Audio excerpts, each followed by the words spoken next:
Boa noite a todos, que a graça de Cristo seja conosco, sejam muito bem-vindos mais uma vez e louvamos ao Senhor por esta noite, por esta semana, por tudo que Ele tem nos dado a cada dia, pela sua mão bondosa, generosa conosco.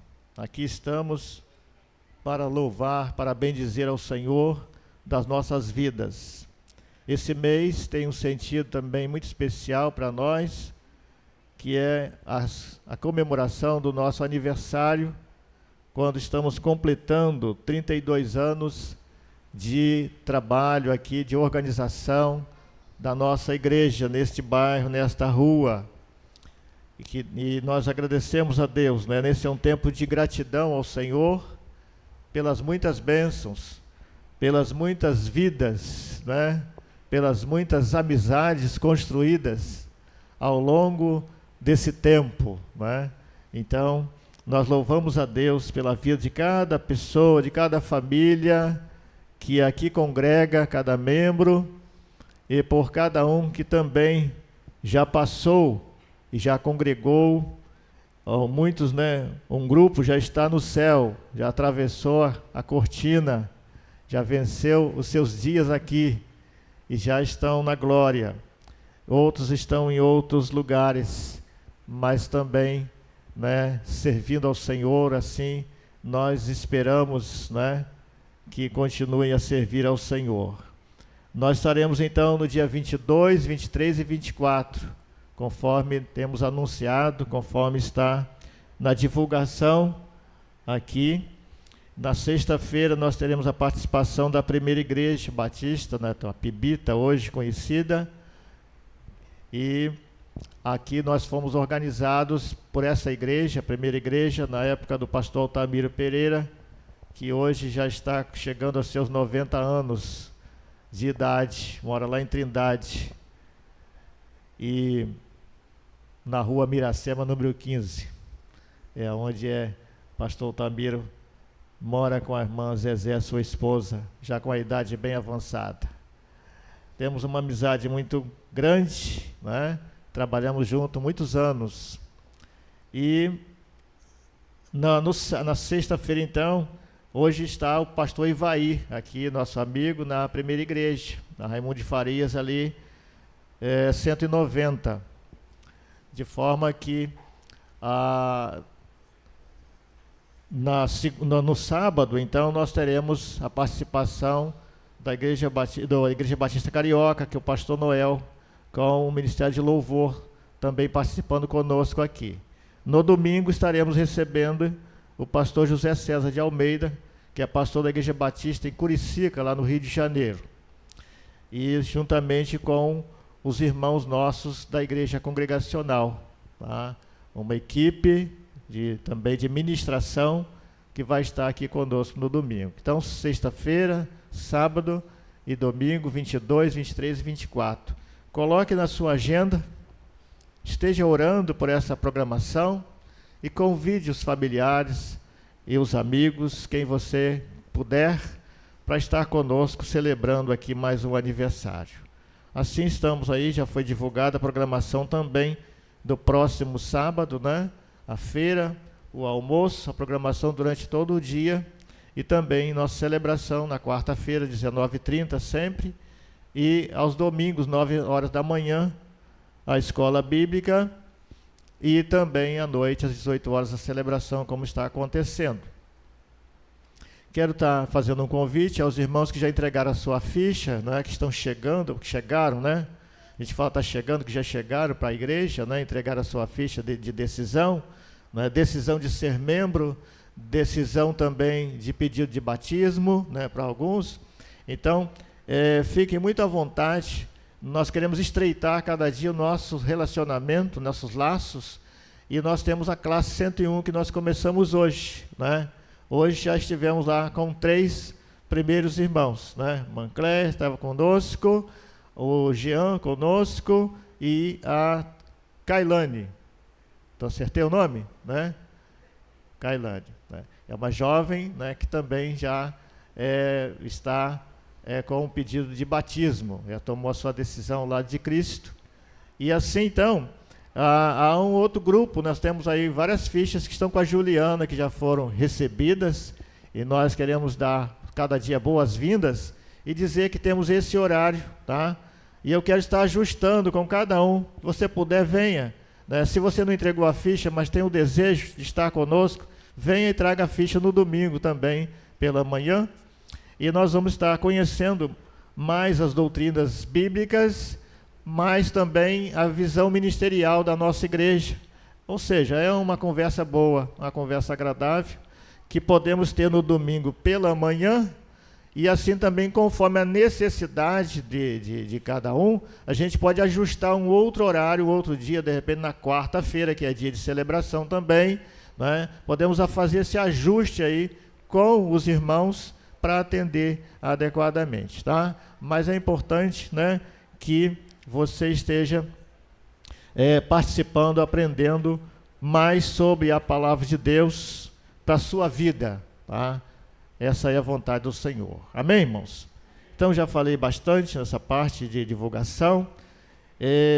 Rafael está pregando, pastor Rafael está pregando agora, né, a partir das 19 horas, que começa o culto lá na igreja Retiro São Joaquim, lá com o pastor Vanon, que assumiu no final do ano passado o ministério lá, no lugar do pastor Carlos Roberto, nosso amigo, nosso irmão, antigo já, que é cunhado da irmã Sandra, né, e de irmão Carlos, casado com a irmã da irmã Sandra, né, que eu sempre esqueço o nome.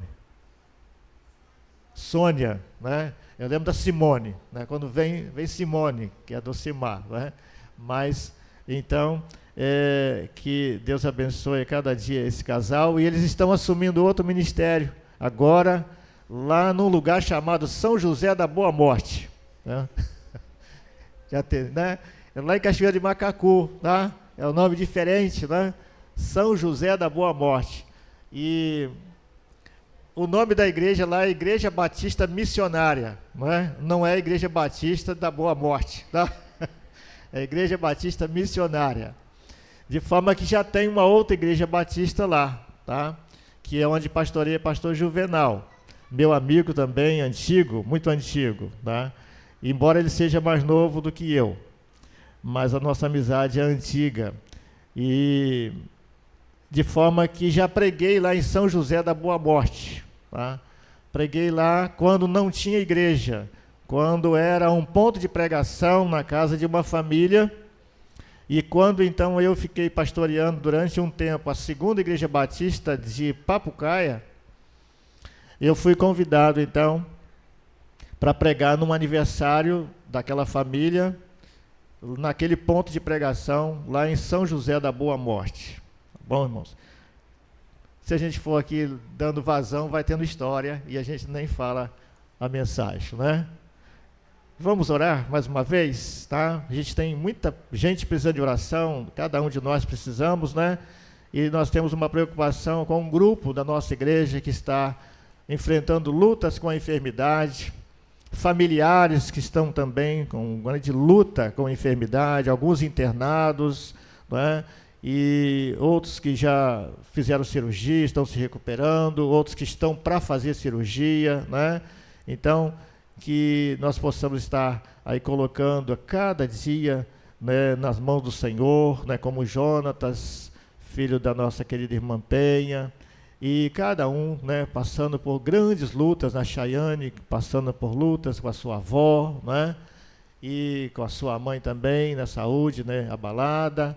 Cada um, são muitos e muitos, tá, irmãos? Então vamos colocar diante do Senhor a cada dia e assim falar com o Senhor. Ele é o nosso socorro, é a nossa fortaleza. Querido Deus, nosso Pai, muito obrigado por esta noite, por esse dia, por esse encontro na Tua casa, Senhor, para a celebração ao Senhor das nossas vidas.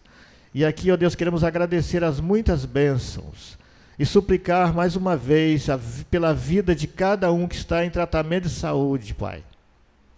Pai, visita os que estão hospitalizados, em nome de Jesus, Pai, dando o Teu socorro, o Teu consolo, Pai, tirando as dores, Senhor Deus, abençoando todo o tratamento, Senhor, para cada um. Ó Deus, os que estão em casa, Senhor Deus, também se recuperando, continue abençoando, ó Deus, guardando, Pai, curando, ó Deus, aliviando as dores, Pai. Ó Deus, encoraje os teus filhos, Pai.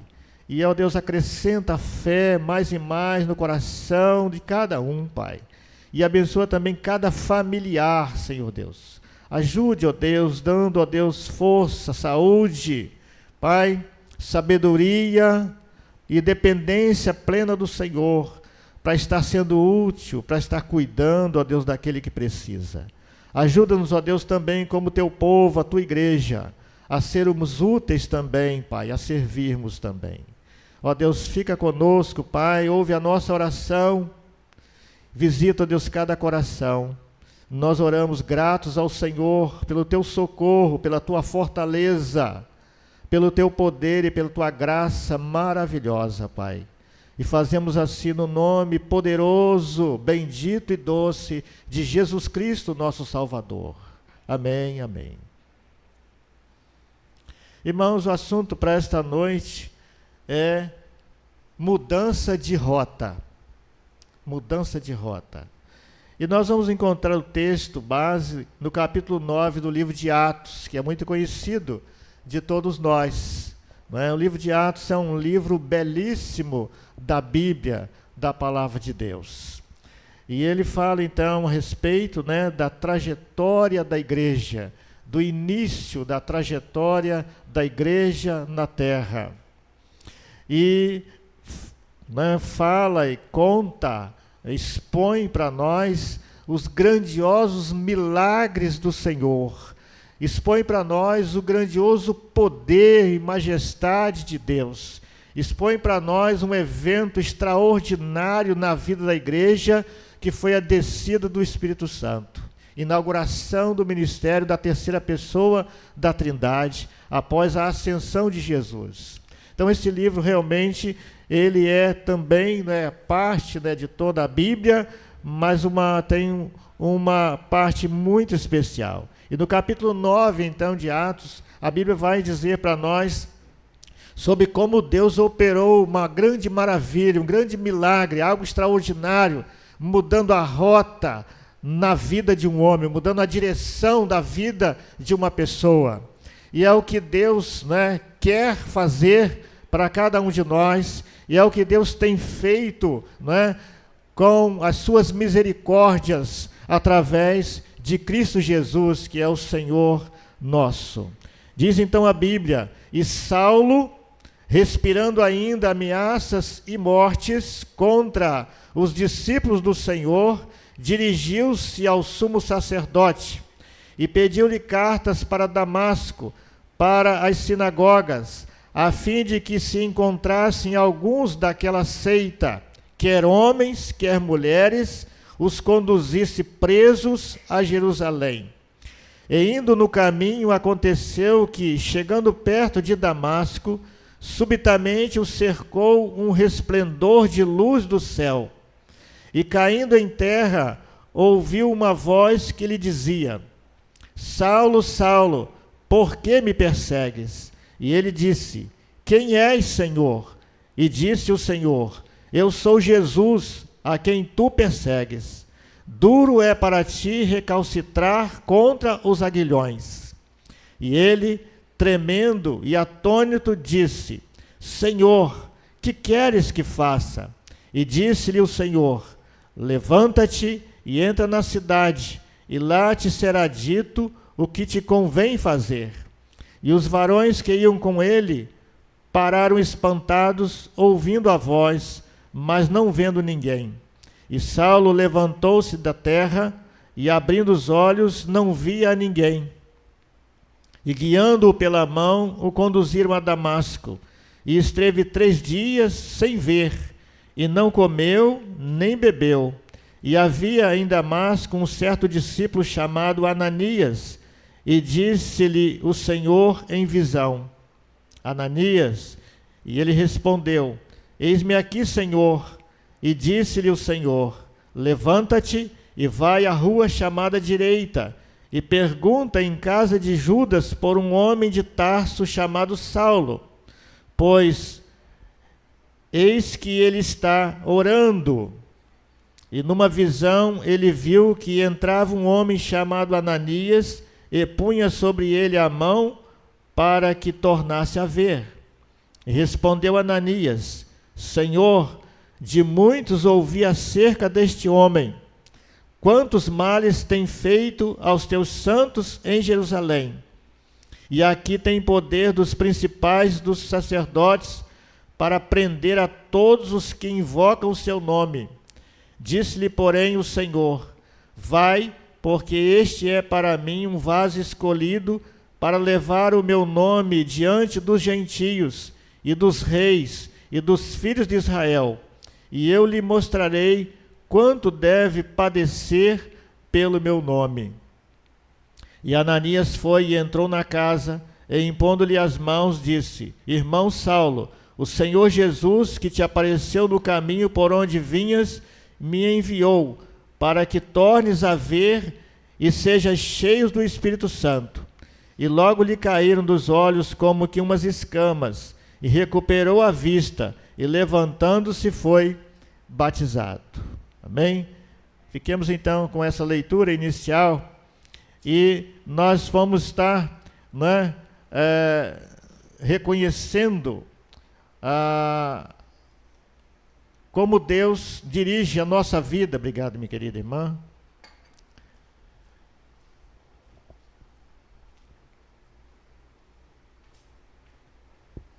Então nós vamos lembrar de que após a vinda do Espírito Santo, como falei, a conversão de Saulo de Tarso, que passa a ser Paulo, né, enviado, um dos principais perseguidores dos cristãos, foi possivelmente um dos maiores acontecimentos da igreja. Porque, vamos lembrar, né, agora estamos nesse período da perseguição, como a Bíblia aqui falou para nós, no capítulo 9, nós lemos, no capítulo 8 também, nós vamos, né, capítulo 8, a partir do capítulo 6, quando temos a conversão numa morte, né, de Estevão, o primeiro mártir.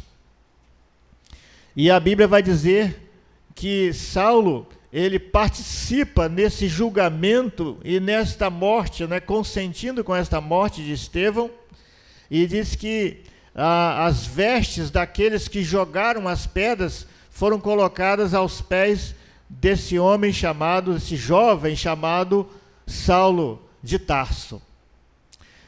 Tamanha era a influência dele com o conselho dos sacerdotes, tamanha era a sua amizade com o sumo sacerdote, tamanha era a sua amizade e simpatia com as autoridades romanas e também as autoridades religiosas, através ali do sacerdócio, da alta cúpula do clero, né, podemos dizer.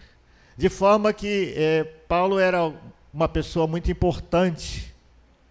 Ele era um poliglota, ele falava vários idiomas, ele tinha uma influência muito grande naquele tempo, e possivelmente ele era um comerciante, e ele fabricava e comercializava tendas para o império, para os soldados romanos, para o exército romano, né?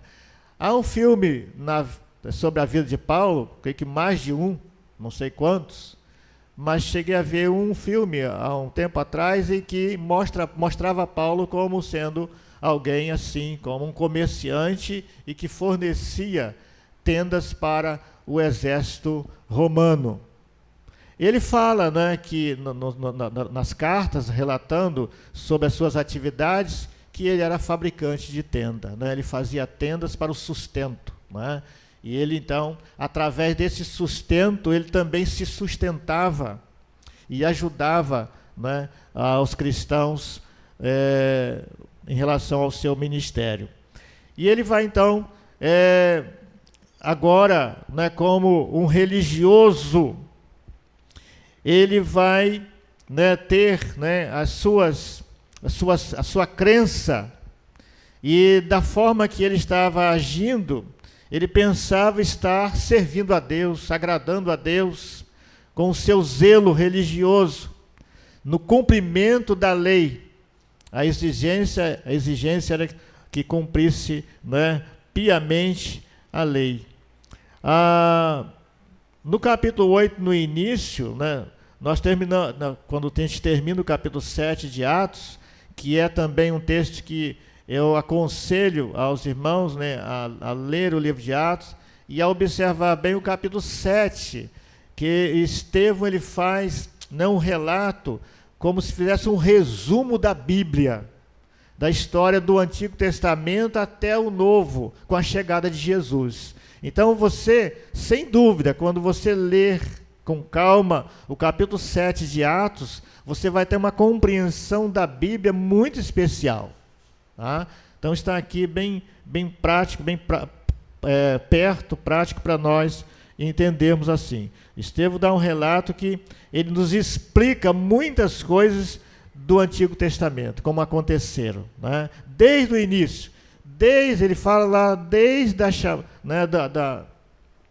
da criação, e ele vai então, depois ele passa para Abraão, chamado de Abraão, e vai até a vinda de Jesus. Ele relata no capítulo 7, no seu discurso diante do povo que o acusava de ser um herege, né, de estar deturpando o ensinamento bíblico, de estar desrespeitando a lei, de estar desrespeitando a religião e a tradição dos pais da igreja, dos profetas. Por essa razão ele foi apedrejado. Não é? E termina então o capítulo 7, inicia o capítulo 8, e diz assim: e também Saulo consentiu na morte dele, e fez-se naquele dia uma grande perseguição contra a igreja que estava em Jerusalém, e todos foram dispersos pelas terras da Judéia e da Samaria, exceto os apóstolos. Né? E aí diz: e uns varões piedosos foram enterrar Estevão, e fizeram sobre ele grande pranto. Verso 3: e Saulo assolava a igreja, entrando pelas casas e arrastando homens e mulheres, os encerrava na prisão. Mas os que andavam dispersos iam por toda parte, anunciando a palavra. E descendo Filipe à cidade de Samaria, lhes pregavam a Cristo. E as multidões unanimemente prestavam atenção ao que Filipe dizia, porque ouviam e viam os sinais que ele fazia, pois que os espíritos imundos saíam de muitos que os tinham, clamando em alta voz, e muitos paralíticos e coxos eram curados, e havia grande alegria naquela cidade. E aí segue o texto falando agora da trajetória, né, da igreja, dos discípulos que sofreram, né, a perseguição, os crentes, né? Os apóstolos nesse momento não foram tocados, mas, né, daqui a pouco vão ser tocados, também vão ser expulsos, alguns vão ser mortos, né, como Tiago foi morto, e começa então, desencadeia uma grande perseguição, para que cumprisse também a palavra de Deus, né, e que Jesus, né, enviou, determinou, mandou, que era para a igreja estar, né, indo por todo o mundo e pregando o evangelho, a começar em Jerusalém, depois Samaria, toda a Judéia e até os confins da terra, como nós hoje somos agraciados com esse evangelho poderoso de Jesus Cristo. Assim, há um homem chamado também, né, do século XIX, né, ele ministrou em 1800 e alguma coisa, que foi Charles Spurgeon, príncipe dos pregadores, assim chamado, né, ele era pastor na Catedral de Londres, na Inglaterra, e ele então fala sobre Paulo, dizendo que Paulo era um homem muito importante como já coloquei aqui, nós temos os relatos, né? E ainda, Spurgeon, ele diz: e não tenho dúvidas de que no caminho para Damasco estava montado sobre um cavalo muito alto, mas foram precisos apenas alguns segundos para mudar esse homem. Deus não demorou a colocá-lo em seu devido lugar. Deus, ele precisa mudar a direção da vida das pessoas. Ou Deus precisa, né, podemos também pensar, né, que Deus precisa mudar a pessoa de direção, né? Então, Deus precisa mudar a pessoa de direção. Sou mais simpático a essa proposição, uma vez que Deus nos trata pessoalmente. Embora estejamos aqui um grupo, uma congregação, Deus está a falar conosco pessoalmente. Deus conhece a minha necessidade, a necessidade de cada um em particular. E essa mensagem da palavra, que é abrangente, o Espírito Santo do Senhor, ele então cuida e atende a demanda pessoal. Por isso então é que Deus vai estar, né, precisando mudar, né, a pessoa de direção. Deus precisava mudar Paulo de direção. Deus tem mudado muitas pessoas de direção. E ao longo da história nós vamos ver, né, Deus mudando, né, nos personagens bíblicos. Deus mudou Pedro de direção. Deus mudou João, Tiago. Deus mudou Jonas de direção. Deus mudou, né, Gideão de direção. Gideão estava tão amedrontado, Gideão estava escondido num lugar, não é? Ele estava malhando o trigo no lugar onde pisava a uva, com medo dos amalequitas.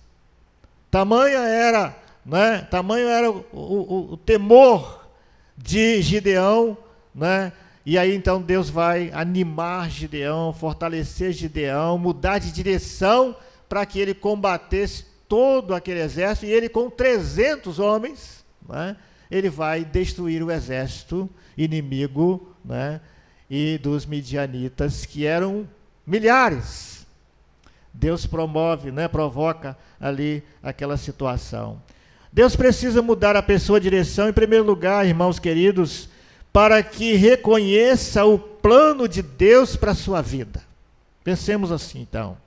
É para essa questão, para essa razão especial, que Deus precisa mudar a pessoa de direção. É para que cada pessoa reconheça o seu plano para a sua vida, o plano de Deus. A atitude de Saulo era semelhante à de um animal furioso, do qual até o fôlego representava um perigo. Como nós vimos aqui, lemos no capítulo 8, do verso 3. Ou seja, o verso 3 do capítulo 8. Como muitos outros rabinos, ele acreditava que era preciso obedecer completamente à lei antes que o Messias viesse. Saulo estava espiritualmente cego, né? E ele mesmo relata isso na segunda carta aos Coríntios, capítulo 3, do verso, né, 12 a 18. A gente vai encontrar que Paulo agora, depois da sua experiência, ele vai estar, né, podendo falar dessa realidade que antes, para ele, era muito complicado, foi muito difícil compreender.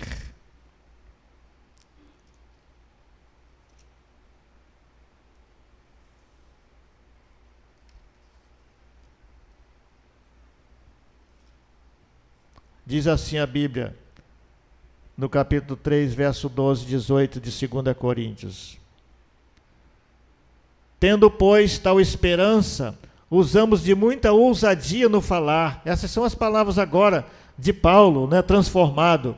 E não somos como Moisés, que punha um véu sobre a sua face, para que os filhos de Israel não olhassem firmemente para o fim daquilo que era transitório.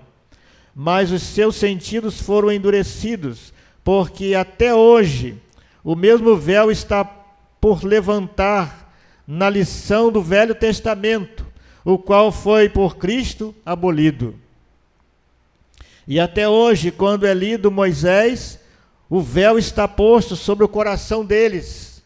Ou seja, agora Paulo está anunciando o evangelho da graça de Deus e falando sobre o comportamento dos judeus, das pessoas que, como ele, não tinham, ainda estavam vivendo na ignorância, sem o conhecimento da verdade, de que Cristo, né, já vinha, o Messias de fato já tinha vindo, já tinha inaugurado um novo tempo, um novo concerto, não é? Uma nova era. Verso 16: mas quando se converterem ao Senhor, então o véu se tirará. Ora, o Senhor é Espírito, e onde está o Espírito do Senhor, aí há liberdade. Mas todos nós, com cara descoberta, refletindo como um espelho a glória do Senhor, somos transformados de glória em glória na mesma imagem, como pelo Espírito do Senhor. Amém, irmãos? Assim, então, nós vamos encontrar, né, a necessidade dessa mudança na sua vida. E ele, então, não podia compreender, né, o que o Antigo Testamento estava ensinando, de fato, né, a respeito do Messias. Muitos dele, né, muitos compatriotas dele, como, né, aqueles que concederam as credenciais, aqueles que defendiam nos tribunais esta tese, né, da necessidade do cumprimento da lei, e de que aqueles que estavam agora afirmando que o Messias já havia vindo, e que o Messias era o Cristo, o Jesus de Nazaré, que morreu na cruz e que ressurgiu ao terceiro dia. Para esses o véu ainda estava impedindo de ver a realidade, de conhecer a verdade. E por essa razão o comportamento era de perseguição. Por isso, então, as sinagogas eram perseguidas até naquele período. E aí Paulo, então, vai, né, como muitos deles, a cruz para eles, né, foi um tropeço, como a Bíblia mesmo fala, a rocha de escândalo, como também a palavra de Deus vai falar para cada um de nós. Na primeira carta aos Coríntios, nós encontramos, logo no capítulo 1, a Bíblia falando para nós, depois na carta aos Romanos, a respeito dessa verdade. 1 Coríntios 1, no verso 23, a Bíblia vai dizer para nós: mas nós pregamos a Cristo crucificado. Olha o que agora alguém que teve a sua trajetória mudada, o entendimento da verdade eterna de Deus, que é da palavra, da salvação que cada um precisa, e agora então ele, no seu ministério, ele vai estar dizendo: mas para nós que pregamos a Cristo crucificado, que é escândalo para os judeus e loucura para os gregos, mas para os que são chamados, tanto judeus como gregos, lhes pregamos a Cristo, poder de Deus e sabedoria de Deus. Amém? Então esse é o evangelho poderoso do Senhor, e que a Bíblia aqui nesse mesmo texto, né, vai dizer na expressão de Paulo, e vai dizer: porque a loucura de Deus é mais sábia do que os homens, e a fraqueza de Deus é mais forte do que os homens. E aí então ele vai falando a respeito dessa grande verdade. Se nós então formos também aqui na palavra de Deus, na carta aos Romanos, nós vamos encontrar, né, como que há uma necessidade de uma mudança de direção na vida de cada pessoa. Romanos capítulo 9, verso 30, e aí ele vai seguindo até o capítulo 10, né, a gente não vai ler isso, é claro, pelo nosso tempo, mas ele vai dizer aqui, né, no verso 10, a palavra de Deus vai dizer para nós assim: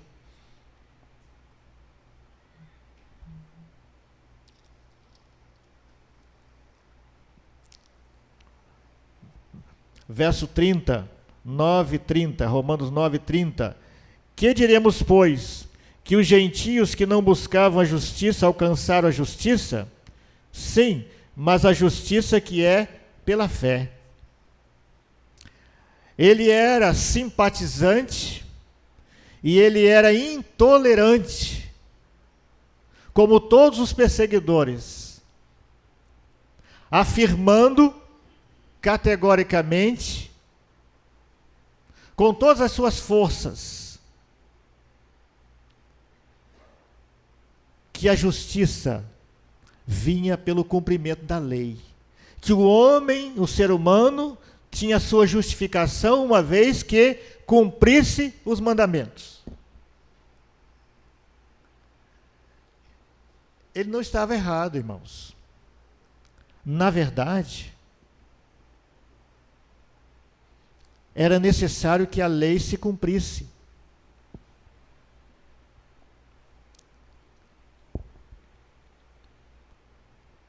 Porque a lei é santa. E a lei foi dada por Deus para que fosse cumprida.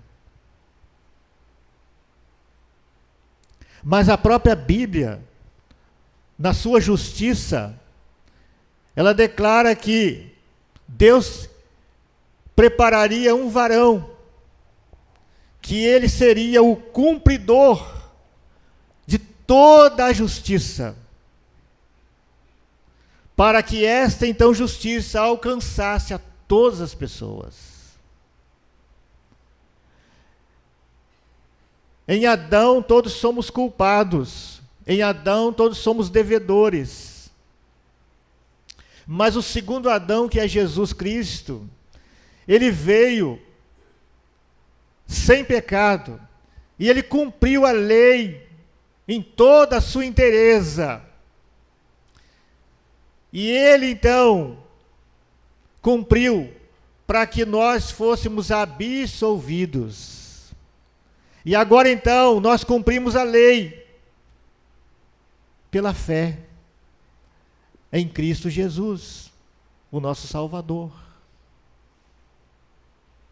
E esta diferença, os judeus tiveram muita dificuldade e ainda têm até hoje de compreender. Ainda estão presos à letra, à literalidade dessa letra. E precisam então da transformação que é possível somente pelo Espírito Santo de Deus. Porque só o Espírito Santo de Deus é que traz o entendimento. Só Ele que é capaz de traduzir essas verdades eternas e poderosas para o nosso coração, para nos fazer entender que precisamos de Jesus na nossa vida, sim. Que Ele não pode ser alguém apenas que nos sirva na hora da aflição, não em algum momento só, mas nós precisamos dEle porque nós precisamos dEle para a vida eterna, porque nós não passamos alguns momentos só. E também a nossa alegria não tem fundamento se não estiver em Deus, porque Deus é a fonte de toda a nossa alegria. Porque é na vontade dEle que nós somos então realizados, porque a vontade de Deus, ela é boa, agradável e perfeita. A vontade de Deus ela é boa, é agradável e perfeita, diz a palavra de Deus. A nossa vontade, ela nem sempre é muito agradável. Ela nem sempre é perfeita. Em algum momento a nossa vontade pode ser agradável. E é importante que seja. E tomara que seja, não é? Tomara que a nossa vontade seja sempre agradável. Tomara que a nossa vontade seja também perfeita. Mas nós sabemos pelas nossas limitações que não acontece assim. Porque só em Deus é que há plenitude. Só em Deus é que há plenitude. E em nós não. Mas na força de Deus, quando nós vivemos então na força de Deus, que é Cristo Jesus, então nós conseguimos viver uma vida de equilíbrio. E é por isso então que nós precisamos de Jesus, como Paulo, ele precisou tanto, e ele precisava, e Deus sabia disso, e Deus sabe que cada um de nós também precisamos. E é por essa razão então que ele precisa mudar a direção na vida desse homem, de uma pessoa. E em segundo lugar, também Deus precisa mudar a direção, a pessoa de direção, para que reconheça os pecados e com arrependimento confesse Jesus como Salvador. Segunda afirmação que podemos deixar nessa noite é que Deus precisa mudar a pessoa de direção para que reconheça os pecados e compreenda, né? E com arrependimento confesse Jesus como Salvador. Damasco tinha uma grande população de judeus. Acredita-se que naquele período havia cerca de 30 a 40 sinagogas. Então era uma cidade populosa. Havia ali, né, naquele período ainda havia, né, um relacionamento ainda muito pleno, muito íntimo dos cristãos na sinagoga. Diferente de hoje, né? Porque hoje a sinagoga, quem frequenta, quem pertence a uma sinagoga, que são os judeus que adotaram dessa forma, os judeus chamados judeus, né, cristãos, eles observam a lei, a Torá e a tradição judaica. De forma que eles pautam, então, seu ensino nessa direção. E com o avançar, então, da igreja e o estabelecimento das igrejas locais, como Paulo foi um plantador de igrejas, houve então essa separação das sinagogas para as igrejas. As igrejas com a sua mensagem cristocêntrica. Cristo no centro. Cristo o Senhor, o Salvador. O Deus da Bíblia. O Deus trino. Pai, Filho e Espírito Santo. O Deus que enviou o Salvador para a humanidade. A mensagem da igreja é para que a humanidade se arrependa dos seus pecados, compreenda a sua necessidade de Deus, de salvação, e reconheça Jesus Cristo como Salvador e Senhor. E esta mensagem, então, foi avançando pelo mundo, e ela vai chegar lá a Damasco. Naquele momento, ela chega, né, através das sinagogas, e é por essa razão que Paulo tinha credencial para ir até as sinagogas e prender os cristãos que se reuniam ali, como ele fez em Jerusalém. E é nesse intento que ele vai caminhar. Mas agora, de repente, Saulo de Tarso, ele está no chão. Até então ele está ativo, perseguindo credenciado para prender e trazer a Jerusalém para julgamento. Mas agora diz a Bíblia, como nós lemos aqui no capítulo 9 de Atos, e depois você também com calma pode ler o capítulo 22 e o capítulo 26 de Atos. Paulo faz uma repetição do encontro dele, né? Ou seja, de como ele foi encontrado por Jesus Cristo, como ele teve a sua vida mudada. E ele vai então colocando alguns detalhes importantes nesses relatos que ele faz, né? Ou seja, Lucas, né, descreve os relatos que Paulo faz, né, quando ele, né, se apresenta lá a Festo e ao rei Agripa. Então ele vai estar no capítulo 22, no capítulo 26, ele vai estar relatando esse encontro, quando agora ele está sendo acusado pelos compatriotas dele de alguém que está contrariando os ensinos de Moisés, falando mal a respeito da lei e afirmando aonde ele ia agora, né? Ou seja, agora ele está afirmando que Jesus Cristo é o Salvador, que Jesus Cristo, que ele perseguia, realmente tinha ressuscitado, tinha sido morto e ressuscitou. Ele agora estava no chão, como o texto aqui fala para nós, e ele então agora, diante dessa sua grande experiência, que ele relata no capítulo 9, no capítulo 22, no capítulo 26, e ele vai então falar também que os amigos dele, os companheiros dele, que estavam indo para prender os cristãos, caíram também. Quando aquela luz forte ao meio-dia brilhou, e a voz falou com ele, eles todos caíram no chão. E então ele disse, né, ele afirma, que ele ouviu a voz, mas os amigos dele ouviram um barulho, um som, mas não distinguiram a voz. E os amigos dele viram ele falando com Jesus, mas eles não viam nada.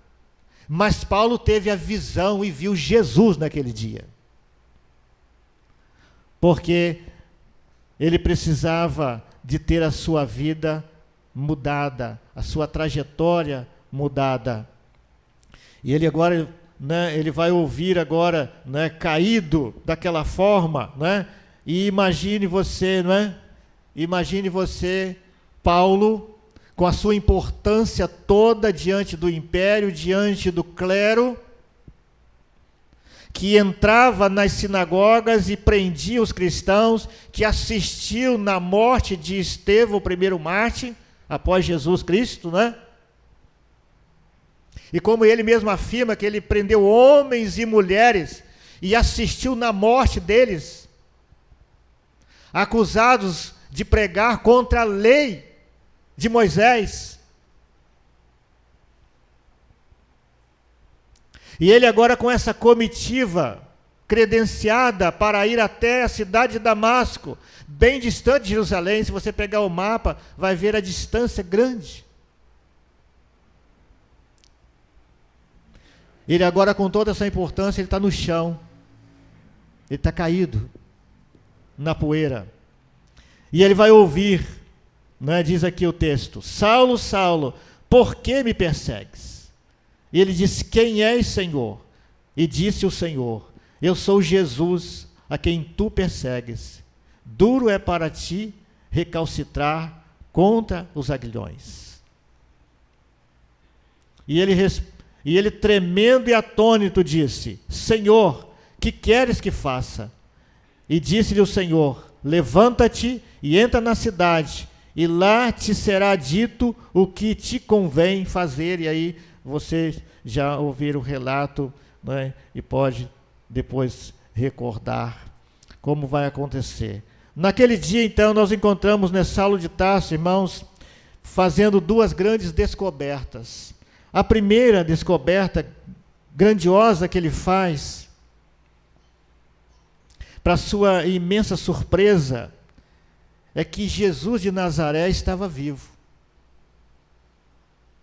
Ele passou uma grande parte da sua caminhada afirmando que Jesus estava morto, que era mentira a ressuscitação de Jesus. A ressurreição de Jesus era uma farsa.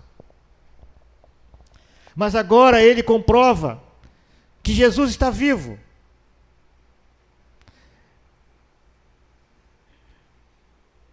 E agora precisa aceitar essa verdade. Não tem como negar essa verdade, porque Jesus aparece para ele ali. É real. E fala com ele. E o comissiona. Mas há uma segunda, então, descoberta que ele faz também naquele momento. É que ele era um pecador, um grande pecador perdido. E que ele corria o risco de ser julgado por Deus. Porque o salário do pecado é a morte, diz a Bíblia para nós. E a Bíblia também diz que toda alma que pecar, essa morrerá.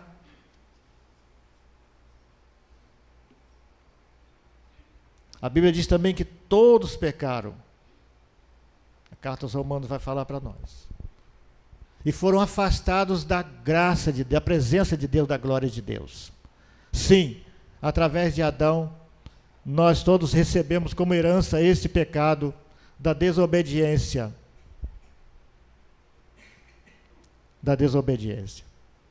Saulo acreditava estar servindo a Deus, quando na verdade estava servindo o Messias. Quando estava perseguindo o Messias. Todos os seus valores agora mudaram ao crer em Jesus Cristo. Ele torna-se uma nova criatura. Ele torna-se uma nova pessoa.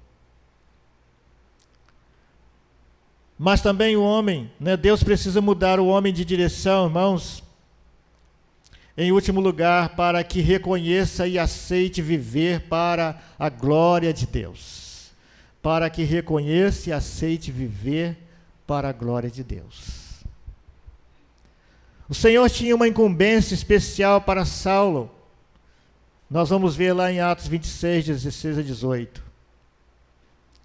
O hebreu zeloso se tornaria o apóstolo aos gentios. O perseguidor se tornaria um pregador. E o fariseu legalista se tornaria o proclamador da graça de Deus. Até aquele momento, Saulo havia agido como um animal selvagem, lutando contra os aguilhões. E o que a Bíblia diz sobre os aguilhões? Que o aguilhão da morte é o pecado. Ele estava lutando contra aquele aguilhões da morte.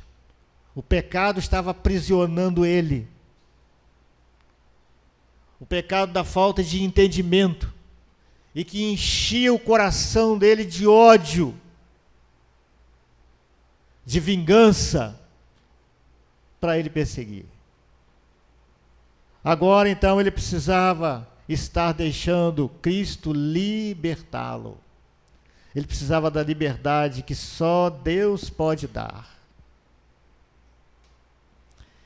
E em outro momento, Paulo vai dizer, né, afirmando sobre o seu reconhecimento de necessidade de Deus, de Cristo, grato ao Senhor pelas bênçãos, né, pela salvação. Ele vai dizer que, né, no passado está dizendo a condição dele humana, de pecador, está dizendo: miserável homem que sou, quem me livrará do corpo dessa morte?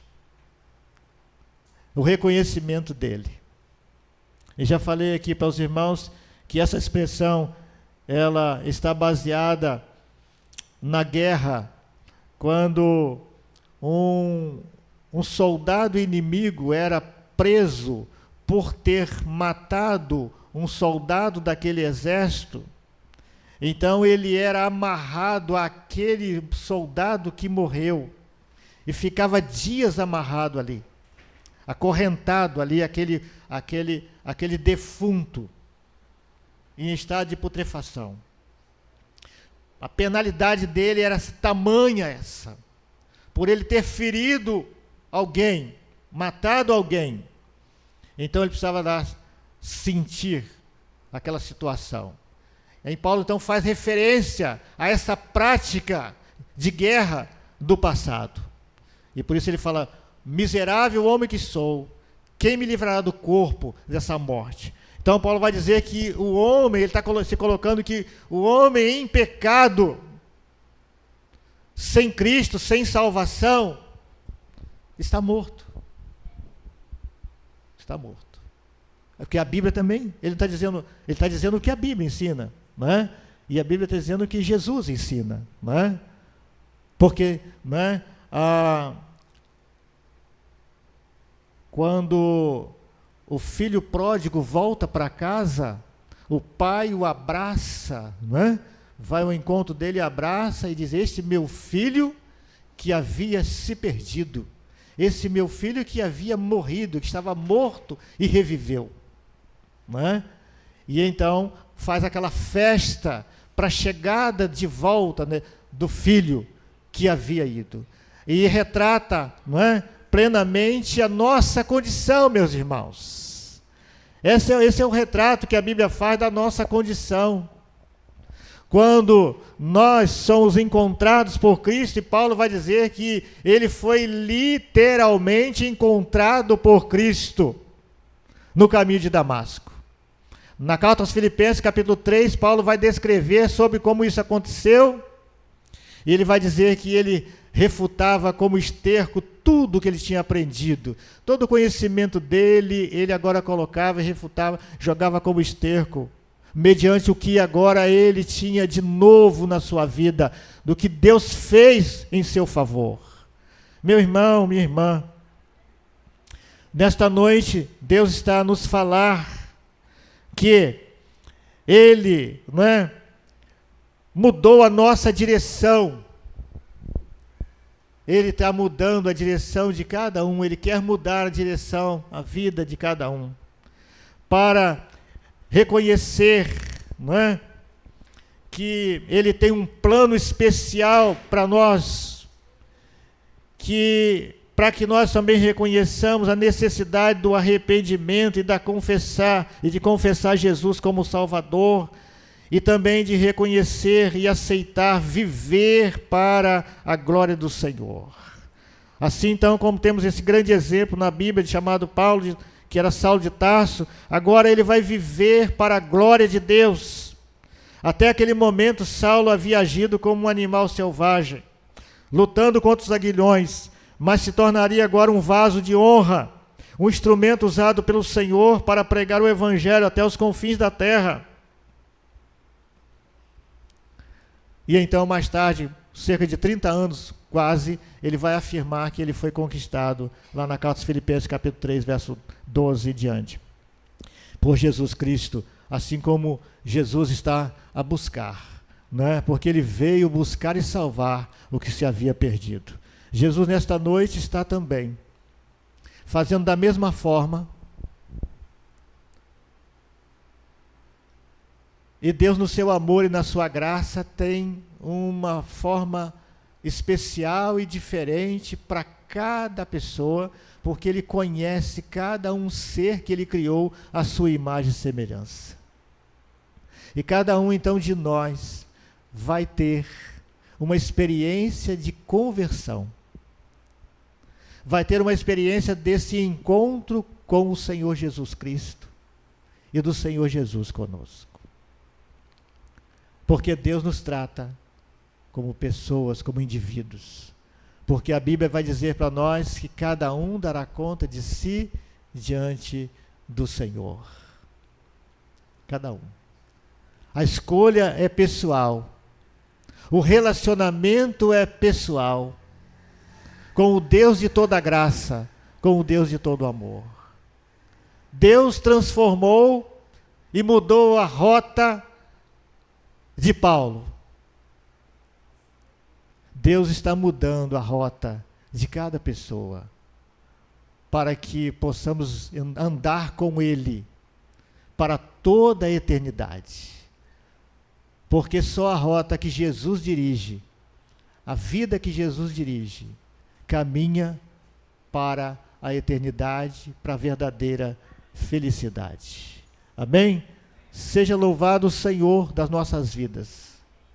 Você é convidado nesta noite a fazer a maior decisão, a maior escolha da sua vida, que é entregar a sua vida a Jesus como Salvador e Senhor. E permitir que Ele sim, assim como Ele fez com Saulo de Tarso, Ele também mude a sua trajetória para andar com Deus, para andar com Jesus, para que o Senhor habite na sua vida, no seu coração, e você realize tudo o que for necessário para a sua vida, para a sua família, para os seus semelhantes, que você tudo faça sempre para a glória de Deus, sob a direção do Senhor. Seja assim. Vamos louvar ao Senhor nesse momento. Nós vamos cantar